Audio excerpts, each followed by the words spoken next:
पिछले कई दिनों से अमेरिका के कैलिफोर्निया में आग भड़की हुई है। यह आग यहाँ के जंगलों में लगी हुई है। इस आग ने भारी तबाही मचा दी है। अब आग रिहायशी इलाकों में भी फैल चुकी है। इसकी वजह से करोड़ों का आर्थिक नुकसान भी हुआ है। मिली जानकारी के मुताबिक आर्थिक नुकसान 13 लाख करोड़ रुपए का बताया जा रहा है। वहीं आग पर काबू पाने की हर संभव कोशिश की जा रही है। आपको बता दें कि लॉस एंजलिस के पैलिसेड्स इलाके में आग से सबसे ज्यादा बर्बादी हुई है। जंगल के किनारे इस इलाके में 7 जनवरी को आग लगी थी, जो अभी तक बुझ नहीं पाई है। इस इलाके का 23,713 एकड़ जमीन आग की चपेट में आया है। अब जबकि हवा की गति कम हो रही है, तब माना जा रहा है कि सप्ताह के आखिर तक आग को काफी हद तक काबू कर लिया जाएगा। जबकि ईटन इलाके का 14,117 एकड़ इलाका आग की चपेट में है। वहीं प्रभावित इलाके के आधे से ज्यादा भूभाग पर आग बुझ चुकी है। इसी बीच अमेरिका से एक और बड़ी खबर निकलकर सामने आई है। दुनिया के सबसे बड़े बैटरी भंडारण संयंत्रों में से एक में बृहस्पतिवार दोपहर भीषण आग लग जाने के कारण सैकड़ों लोगों को वहां से हटाने का आदेश दिया गया। आग की वजह से उत्तरी कैलिफोर्निया में राजमार्ग 1 का एक हिस्सा बंद कर दिया गया।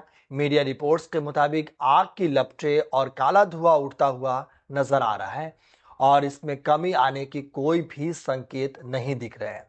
वहीं आग के कारण लगभग 1500 लोगों को मास लैंडिंग और एल्कोहान स्लो क्षेत्र को खाली करने का निर्देश दिया गया।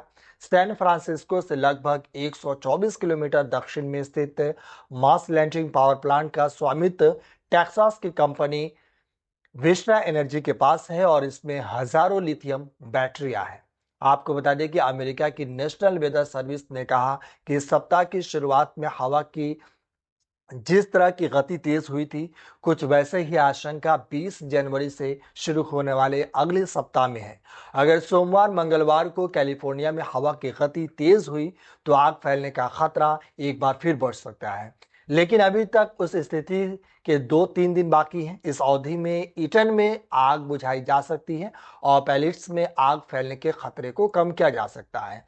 आपको बता दें कि लॉस एंजलिस क्षेत्र में जंगल की आग तबाही मचा दी है। इसके दुष्परिणाम से बचने के लिए कैलिफोर्निया के लोग एक बार फिर जलवायु सुपर फंड कानून बनाने की मांग कर रहे हैं। इससे पहले वर्मोंट और न्यूयॉर्क ने जलवायु सुपर फंड कानून लागू किया है। इसके तहत ऊर्जा कंपनियों को भीषण गर्मी और जलवायु परिवर्तन से निपटने में मदद के लिए भुगतान करना आवश्यक होगा। सेंटर फॉर बायोलॉजिकल डाइवर्सिटी के क्लाइमेट लॉ इंस्टीट्यूट के निदेशक केसी सीगल ने कहा कि आपदाता जलवायु जनित आपदाताओं का 100% बोझ उठा रहे हैं। उन्होंने आगे कहा कि इस तरह के कानून से कैलिफोर्निया वासियों पर से कुछ बोझ कम हो जाएगा। आपको बता दें कि अमेरिका के लॉस एंजलिस में फैली आग को बुझाने का हर प्रयास जारी है।